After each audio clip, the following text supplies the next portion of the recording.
Gentlemen, good morning to the Power 102 family. Do you agree Morning, with Trinidad co-host. is a violent country or becoming a violent country? I read the news this morning and I saw the story of the woman Recording in progress. Thank you, who Dorothy.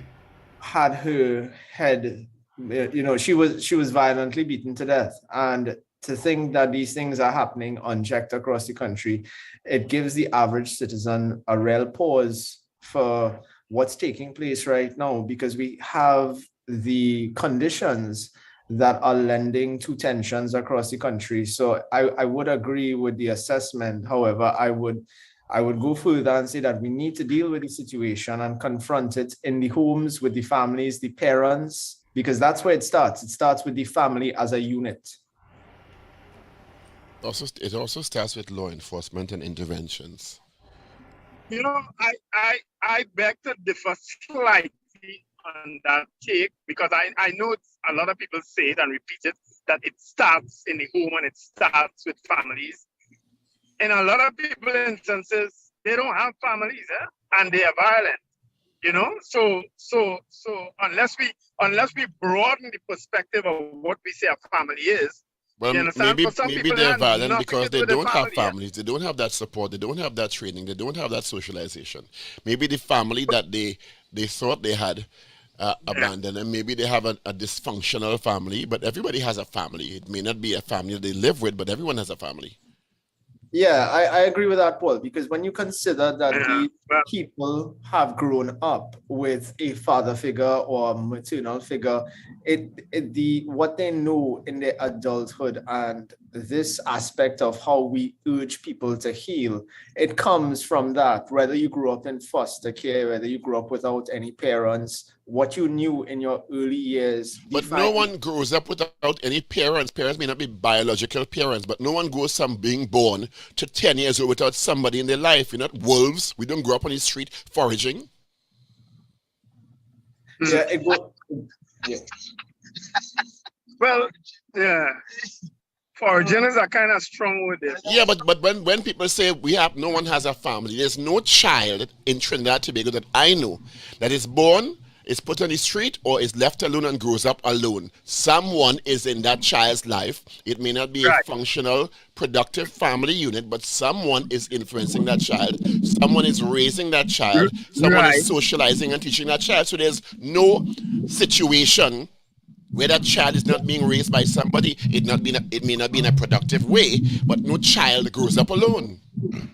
Trinidad So, and so then, Tobago is so then is it fair to use the word environment informs how you behave? Is it safer to use That's not that even a word debate as opposed to anymore. family? That is not even As a opposed to debate. family? Environment impacts everyone's life. Yeah, yeah. What I think, Wendell, what you're talking about there is a nurture versus nature paradigm, that how you grow someone up based on their inherent nature. And remember, in Trinidad and Tobago, we have the old moniker, which is it takes a village to raise a child. And we have that. We have that. And maybe that has been unraveling for some time. But the truth is Long that, time. yeah, the truth is that the family unit is not just mom and dad, but the uncles, the aunts, the neighbors, the community. And that is probably a sense of what we're losing here when we see the wayward paths that some of these children take into their adulthood. Mm. Well, yeah.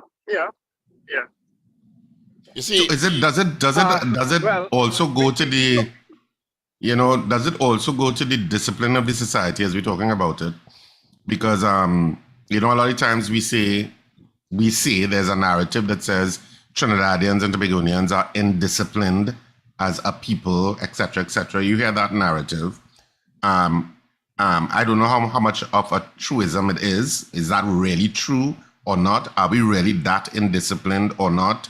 Because a lot of the times we shine the light on whatever indisciplined behavior has happened. And that's a of good course, point, Richard, because when you think about it, if you take 100 citizens across different age groups, you'll find more than 95% or 96% are people who go about their lives, obey the law, are courteous. You understand? But of course, the media as medias do around the world, not exclusive to Trinidad and Tobago, will focus on 2 murders yesterday. They're not focusing on 3 children passed the exams, you understand? Or somebody helping a lady across the street. So it has to be taken in that sort of context. And back to the point of what happens to a person. Any society has 6 or 7 major socializing agents. Your parents, your family, your community, your religious organizations, your youth groups and political girl guides. So it's not science anymore. It is not a novel investigation as to what creates a productive human being. We're just not doing all we can do to remediate those who are going astray, identifying them early enough. The education system, a big one I forgot there. Remediate them enough at an early age, identify that they may be having problems and put systems in place to help them. We're just not doing that effectively. Yeah, and we haven't really been focusing, as I think Richard pointed out, the successes that some families have and that some societies have. We haven't really been focusing on that and highlighting that enough. Look at the 5 of us here. 4 out of 5 ain't bad. Huh? But I'm getting, and we meandering to the conversation really, for which we have Rajiv here, and the issue of food prices, etc., and the economic picture. But a lot of how the society functions today is that a lot of people are not very optimistic about the future, because of what they've gone through and what the challenges that they face, and this takes another conversation in how hopeful are the youth of Trinidad and Tobago in terms of the future of Trinidad and Tobago and your future in this space. And that's not a discussion that I hear often. I know we touch on it sometimes on the Power Breakfast show, but we don't really discuss it in an involved manner. We just touch on it, but a lot of the Gen Zers, the Gen Z population, I know a lot of them that I interface with have no interest in staying in Trinidad and Tobago. A lot of them are just not seeing that the opportunities exist here anymore. But these may be Gen Zers who are academically inclined and can probably pursue opportunities extraneous to Trinidad and Tobago. But you have Gen Zers who, for all intents and purposes, will be here. And if some of those who may not have those opportunities to go abroad, etc., or seek out opportunities elsewhere, and if they are not hopeful, then what does that say for the future of the society and the optimism that drives any society forward? I don't know. That's a conversation that I suppose people more informed than me will have to have and discuss. It's relevant to Rajiv, Richard, because and just to segue to Rajiv here, it's relevant to Rajiv because if you don't address that issue and opportunities and the workforce and the dwindling middle class, business people are going to find themselves in an environment where margins are going to diminish because people simply can't afford it. Wouldn't that be true, Rajiv?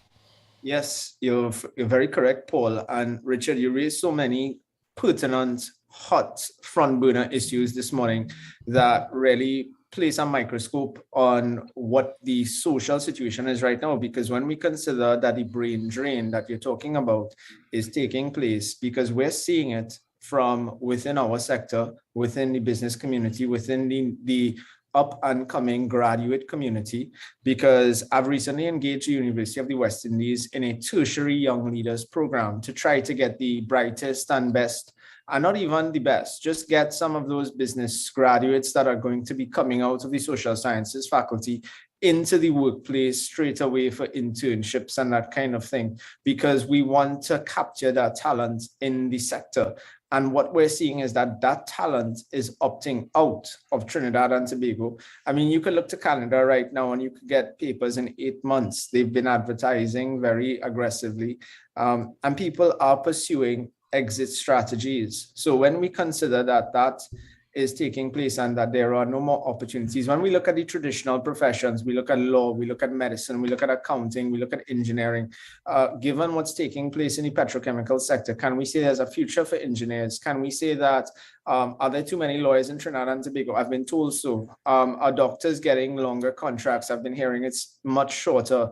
So we have a very saturated workplace. And in that kind of environment, what is there for potential graduates to pursue, especially when the world, the first world, is on the leading edge of, looking to future innovative solutions. And we see that the world is prepared to move in different directions: digital currencies, renewable technologies, and energies. So it's certainly something that concerns us at the level of the business community, and not just the business community, because when we talk about margins, we have to think about the intellectual capital, because that's what these people represent.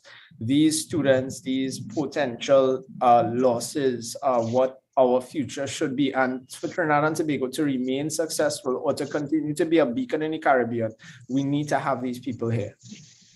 Yeah, but but how do you, because there's so many things, sometimes it's a little bit overwhelming in Trinidad and Tobago, and in terms of all of the things that you think needs fixing, there's so many things that you think need attention. Of course, crime is a huge one, and of course that is a multifaceted Medusa head with many snakes in different directions. And so, how do you start to address that? Of course, we always talk about education, and we talk about instilling, reaching out and recognizing dysfunction at an early age and trying to address it. But I don't think that we do address it properly. So you have because the bullies, the dysfunctional students in any primary school. From primary school, you see it. From primary school, and any parent who has children in primary school know that there are one or two students that they know are dysfunctional, that have come from dysfunctional families, and who are, and even though, I think all families are touched with some level of dysfunctionality. Let me put that out there. There is no perfect family, but a high level of dysfunctionality that plays out in the school system. And we don't see, I know we have spoken to previous ministers of education on the issue, and they talk about, dealing with issues and school counselors and school guidance officers and blah, blah, blah, blah, blah, blah. But I don't know that we're already making any dent. Richard, my thoughts on what we see in school today is that the model is outdated. When we look at secondary entrance assessment, when we look at what CXC and CAPE is giving us, we're putting people on track towards traditional professions. However, if you look at models like Singapore, where they have little in the way of natural resources, but more of the human resources, we need to start tailoring people for what we feel our economy needs. And, I'm not sure, but you don't need to be in a traditional lane of professional capacity to be successful. There are many trades where we need carpenters, we need plumbers, we need electricians. And I'll tell you, when we find a good one, we hang on to them because, that's just something we need. It's really a situation where crime has been on the up, and crime continues to dominate the conversation when we talk about local investment and that happening more. And we talk about foreign direct investment, because when we look at, and we're not just talking about petty crime and shoplifting, we're talking about where we sit on the corruption index as a country, because a lot of foreign investors look at that and they look at this thing called the ease of doing business, which isn't getting any easier, despite several attempts from the government to change the culture in the statutory agencies responsible for that. So it's a collective headache that contributes to this entire problem. Is it just simply a matter of leadership? I think that, yes, I think that in Trinidad and Tobago, it's a top-down approach, because we see the culture of indiscipline. As someone pointed out earlier, that we're an indisciplined society. You see it taking place in the parliament, you see it taking place in the Senate, And it does not set a good example for today's children, for the aspirants of tomorrow's leadership, for the culture of the workplace today. When you see that kind of culture predominating, it's a vitriolic culture. It's one that where there's a lot of mudslinging. And I think that needs to change. I think that leadership is all about setting the tone where, listen, we want to get things done. This is, we set deadlines, we work towards quantifiable solutions, and you impress upon your people and your administration that these are things that need to take place to make change, because it has to be that you set the example and you set the tone. A lot of people have been impoverished, and I just want to make the point that I have not seen a senator or a minister take a pay cut. And that's something that I am willing to say that I have a problem with. I don't know why they aren't sharing in the burden of adjustment. Well, I think part of that, if I may answer that, I think the people at the hierarchy of the public sector, and I'm calling the government part of the public sector. Sure. I think they think they're underpaid, actually, because they haven't had they haven't had a salary increase since 2013, I think, or 2014, or something like that. Up 2012, I think. So they think that they're underpaid. So you may think a pay cut may optically look good in terms of saying we are suffering in the adjustment process, but for a lot of them, Richard, it's not up, and Rajiv, it's not up to a politician to take a pay cut. They don't have control over that. What a lot of politicians do is, in fact, use their salaries to assist a lot of families and assist a lot of charities and so on. So I don't know that it's fair to say that people in the parliament and the Senate should take a pay cut, because but I understand Rajiv's point. It may not be. It may not be that the burden is onerous because they may be considered underpaid by other standards, other parliaments around the world. But I think and Rajiv can correct me if I'm wrong, what the issue is that while more burdens are being placed on some sectors in society, it doesn't seem like a particular sector is sharing in that burden in a proportionate manner. Is that what you're talking about? You're very correct, Paul, because the perception index is very high. We, in Trinidad and Tobago, we have a macro culture, and we are looking on very carefully at who is experiencing the burdens. And yes, salaries may not have been adjusted since 2013, but you'll hear a swath of public servants and civil servants say that their salaries have not been adjusted to deal with these inflationary pressures.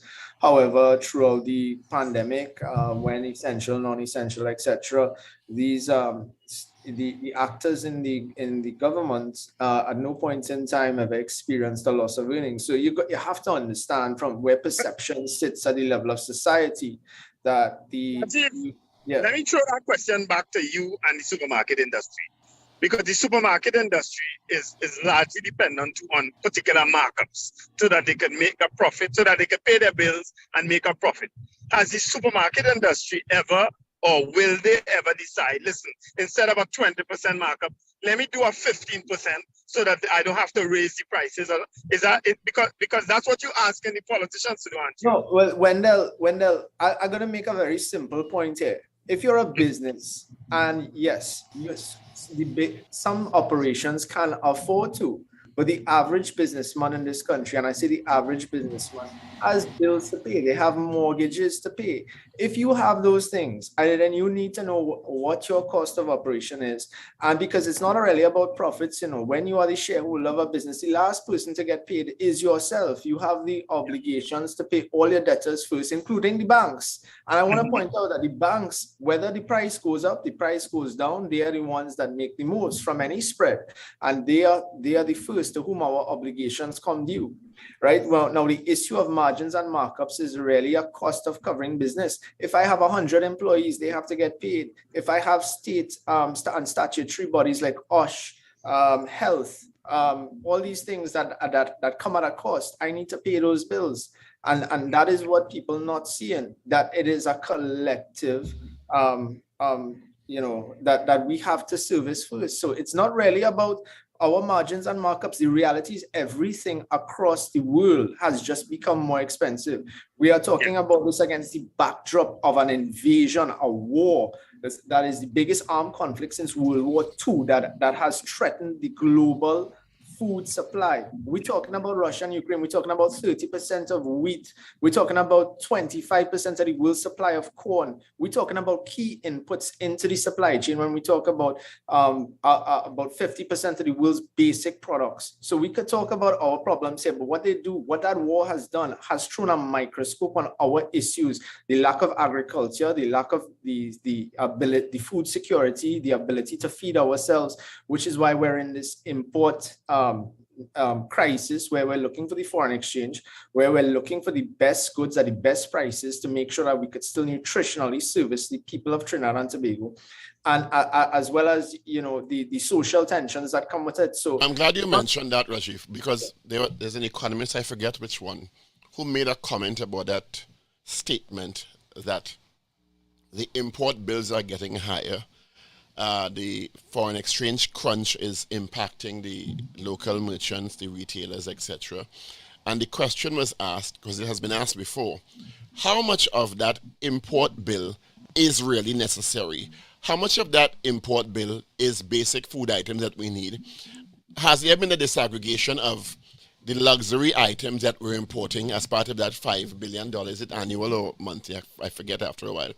That we're importing consistently, that is vital. I'm not saying in a free market, yes, people have the right to import high-end goods and basic stuff, but we keep lumping them together as if they are all basic food items that are necessary to contribute to that entire food import bill.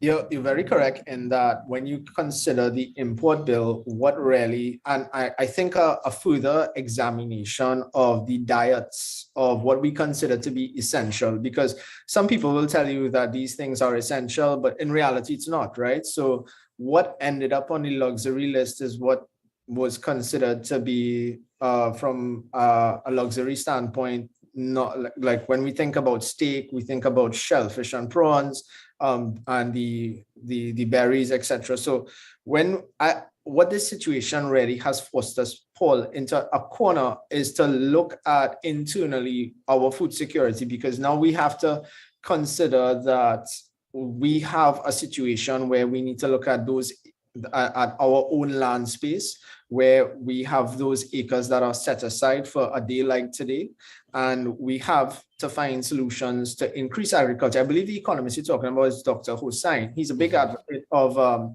the seedlings and kitchen gardens, and we also assist the Shaw Foundation in that regard. But that's one aspect of it. The other aspect of it is, and I think Mrs. Nunes Teixeira, who was our guest a couple of weeks ago, said that there's nothing wrong with merchants deciding we want to import, for example, a high-end whiskey into the country. But it should not be on the same tier as something like rice or milk that we need, that we can't grow all our food here.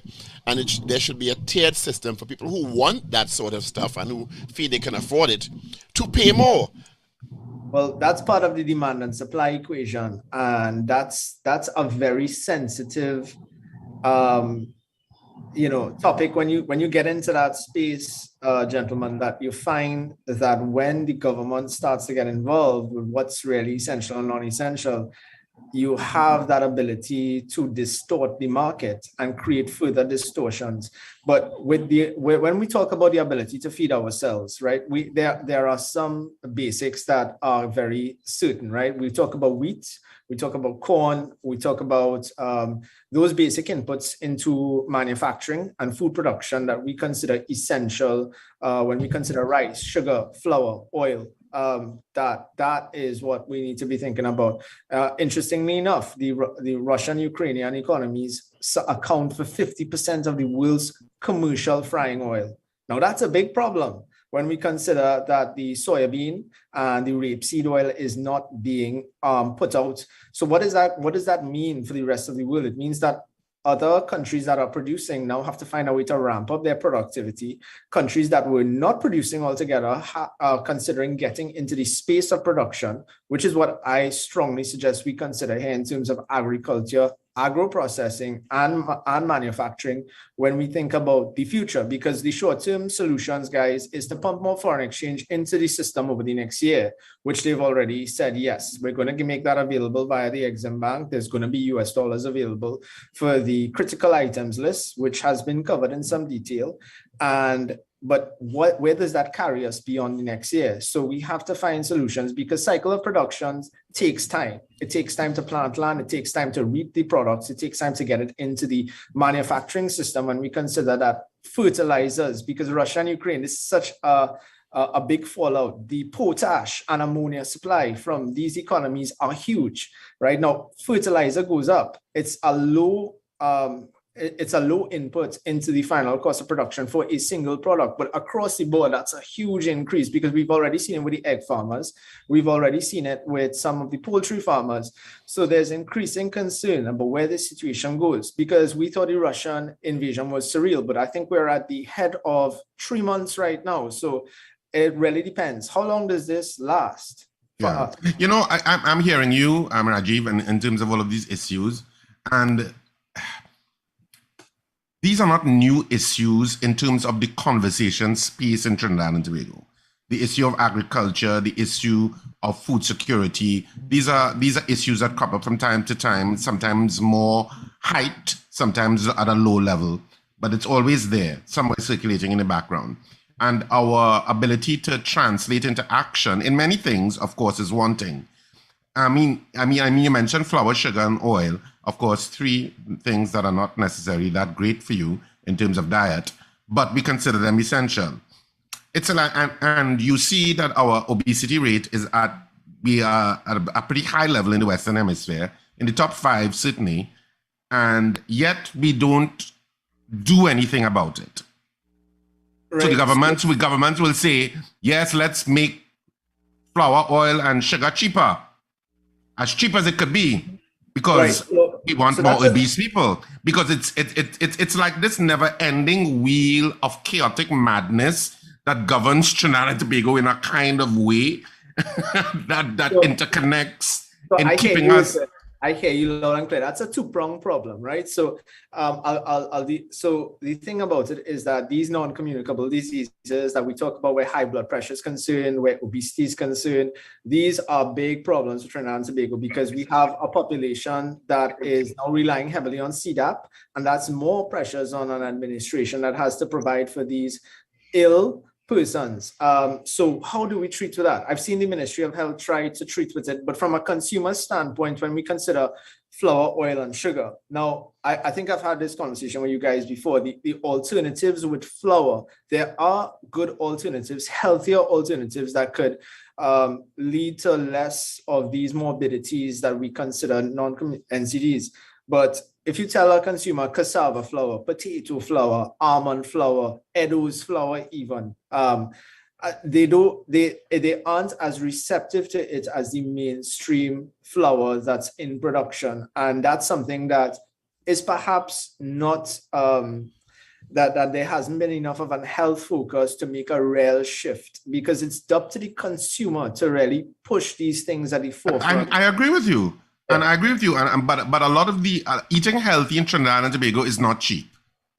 No. Eating healthy, in fact, is more expensive than eating in an unhealthy manner. All of our drive, even in terms of price points, in terms of taxes, are about us eating unhealthily. And there are consequences that feed out of that, including the ridiculously high death rate that we've had out of COVID. All of that is an interconnected thing that if you look at it logically, you could see where it all leads. But yet, we continue to have policies that don't address those issues. I am less concerned with a government taking a pay cut than a government being innovative in terms of our economy, and a government that's being optimistic and driving hope forward in terms of where Trinidad and Tobago is going. And making progress in ease of doing business and these indices that exactly, that's more important on a certain level, because it attacks the issue of making sure the society becomes more equitable and lifting everybody up together. The more prosperous, the wider, the larger your middle class, the better for any country.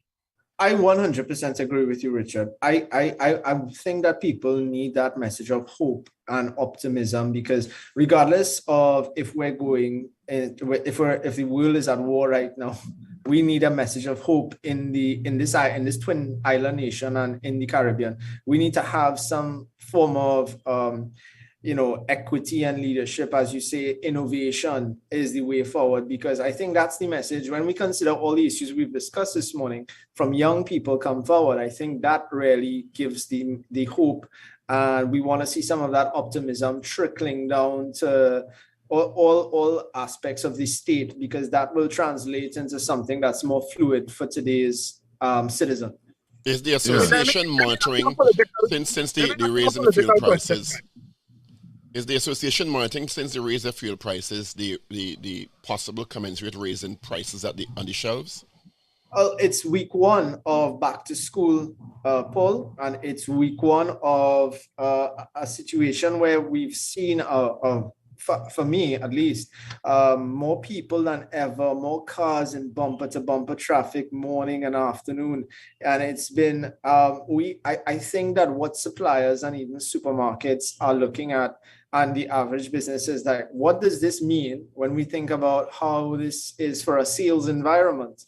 Because I've still seen a lot of food courts are very slow. I've seen that even though there's a lot of traffic, it doesn't necessarily mean a lot. So we have to remember that these parents and that the economy where it is right now. So what you're going to see is a holding pattern for a period. However, we have received some notarized price increases by suppliers. I received one from Chief Brand Products yesterday saying that they would be raising from the 1st of May. So we are still getting them, and it's a situation where when you consider that the fuel prices, what that means to their bottom line, the assessments made by some of these suppliers, I believe that they can actually absorb some of it. So I think that that's something we're going to have to look at, because when you have goods leaving the port to get to the warehouses and then to the retailers, depending on the fleet management of some of these AAA companies, we'll see what can be done. Yeah. Wendell has a question. Wendell. Rajiv, let me ask you a political question, right? Because not for the first time you spoke about leadership and we need inspiration and so on, right? Do you think that can come from the current group of leaders that we have? Do you think that they can change, or do you believe we need new leaders entirely? And based on the leaders, people who are offering themselves for leaders, do you think it can come from them? So I will just give you my opinion on what has been. I mean, listen, every day I sit down with some of my customers, and we have these what we like to call panshites. We sit down on the pallets in the back room, and we might talk a little bit, and we get the perspectives. We do have leaders that have been there for a period of time, and I think that when you've been there for a period of time and that the results have not been what has been expected, and I think that it's a little bit unfair when we consider that some of the leaders have had a pandemic and they've had the challenges. But I think certainly that we could benefit from a change in leadership. I think that young leaders are something that is being embraced. I look at what happened with the message in Tobago for Farley Augustine and how the people of Tobago embrace that. I'm not sure what that means to Trinidad and Tobago. I am the first one to recognize we're a polarized society when it comes to politics, Wendell. And you know, like, I think what you really want for the country is the best people in the best positions, to give you that sense of confidence. Because when you have that sense of confidence, it's easier for a businessman to say, okay, I'm going to make a decision, to make an investment that I now need to be here for the next 5 years, because that man or that woman or that is in a leadership position, and I could feel a little bit confident because it drives a positive feeling in many aspects and sectors throughout the nation. But Rajiv, I don't know. Question. I don't know that our society functions on the best people being in the best positions. I don't think that that's our mindset, even on a political level. I think our politics is driven by other things, and not not the meritocracy that you're talking about. Oh, no, not at all. I'm not pushing a meritocracy, because you see, Richard, the nature of politics is that any person can offer themselves up for office. That's the nature of a politician. Yes, but they can offer themselves up for office. Politicians or leaders don't fall out of the sky. We have a particular system where we have two main parties. We have other smaller parties. Correct. That indoctrinate new people who become subsumed into what is the status quo. So when we get the so-called new politicians, they are trained in a particular way, done a particular pipeline. So 10 years from now, all we get is more of the same through indoctrination. Yeah. It will fall out. One will fall out, it can be, oh my God, we're going to vote for him. He's the new prime minister with a new mindset. No, it doesn't happen that way in our country. And that's the system, Paul. You've encapsulated it, because by the time these people have gone through the rite of passage and being subsumed into the system, they've already become an incarnation of what was their previous. And being manipulated by the same forces Richard spoke about earlier, that are not necessarily the forces that are at the forefront driving the decision making in the policy. Get into a religious conversation with the forces that be. So let's let that one go. No, it's Trinidad is a small space, and we have been fortunate in terms of a lot of the resources that we have had that had nothing to do with us. It had a lot to do with us and how we monetized it over 100+ years. But we should be in a better place than where we are. We should be. And you have so many external forces working against small states. And it is frustrating to see the level of vitriol between the opposition and the government. And in terms of saying, look, we are in a world that is very unstable, or that there are a lot of unstable forces. There's so many things, from COVID to the war of Russia and Ukraine. And no point in our since we got independence in 1962 has it been more important for us to have a united front. But and a united pandemic couldn't bring us together. A pandemic actually got us more vitriolic. For a united vision and getting Trinidad and Tobago to be the best that it can be. Because I don't think that the policies in terms of, or the economic policies of the UNC and the PNM are that different, or that there's this big, huge gulf between them. I don't think so. No, and equally, they are both not. They both equally don't have a lot of innovative and energized thinking and thinking out of the box in transforming Trinidad and Tobago. That's also a criticism I would give both of them. So how do we get to that space? How do we get to that kind of conversation with the leadership? Because it's the leadership that we have. You spoke about innovative thinking and thinking out of the box. Haven't you realized that anyone in either of those parties who proffers a different perspective, who says, you know what, this direction we're going on is not the right direction. They appointed Dr. Terence Farrell, who is, from most people's thinking, one of the more brilliant economists in the region, to head the council, whatever, I forget what his name is. And he just got frustrated and left. When there is a different perspective proffered that is not in alignment with whatever is driving the policy and decision making, the person gets ignored or chastised or alienated. Don't you realize that's a history? And I'm trying to think of if there was any other country in the world. There were disagreements in the huge countries about whatever present government there was during the pandemic and their approach. But I'm trying to figure out if there was any other country I saw that there was so much vitriol about the issues related to the pandemic and the management of the pandemic as I saw in Trinidad and Tobago. United States. But that was from Trump. And Trump wasn't the Republican Party. But that's their politics. That was their politics. Yeah, but I didn't see it from the Republican Party in as vitriolic a way. I saw it from Trump. No, but Trump left, and the divisions and how the Republicans saw the pandemic and the narrative that still continues, even to this day, has been very vitriolic. It's worse, I think, than Trinidad and Tobago, because they were arguing and getting death threats on the issue of children wearing masks in schools. Let's not forget the incident at Capitol Hill where the Republicans. Yeah, so they I think they were the king of vitriol in terms of how, and because of how polarized their politics has become, which we mirror on a microcosmic level next to them because they're so huge. But it's a kind of parallel mirror because they're very polarized in their politics, and we are also polarized in our politics. Yeah. A lot of other countries are polarized in their politics too, quite frankly. But we are polarized. We are polarized. Whatever our dynamics, some people will say that the polarization of the politics in the United States is also along racial lines. That race is part of it. But what I'm saying is that the United States has the luxury of being the largest economy in the world in terms of navigating whatever their political problems are. We, however, are a small state where a lot of the people who are in the corridors of power sometimes went to school together or know each other outside of the politics.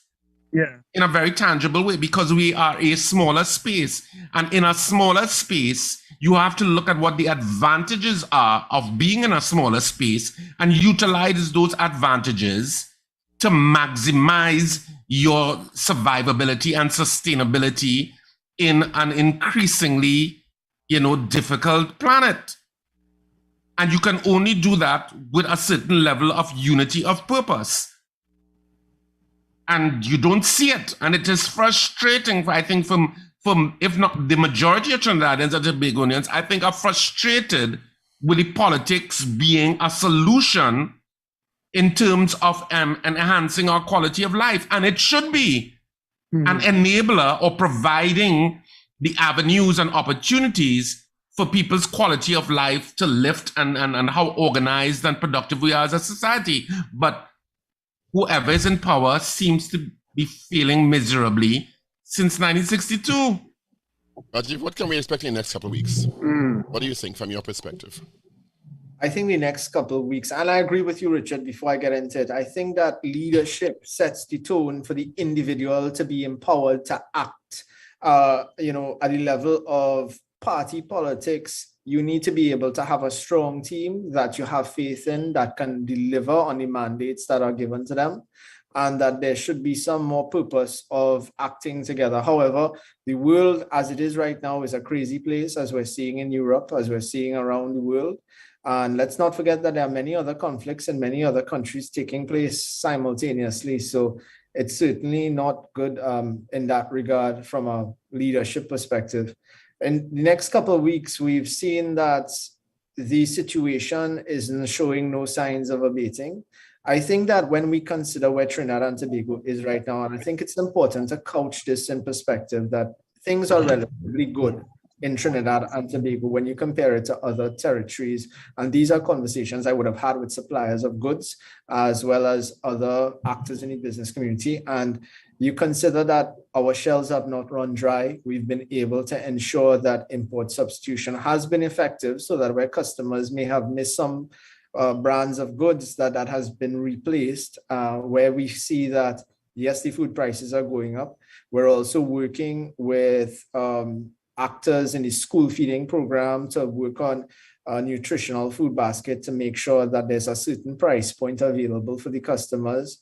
We're working on several, strategies to try for consumers to maximize their dollar. But it's a situation that we are all feeling the pinch right now, and it's something that I think will linger moving forward throughout the rest of the year, frankly, because for the situation to get better, guys, this war in Europe needs to stop. The situation in China needs to get better because some of the supply chain constraints are originating directly from there with what's going on at their ports right now.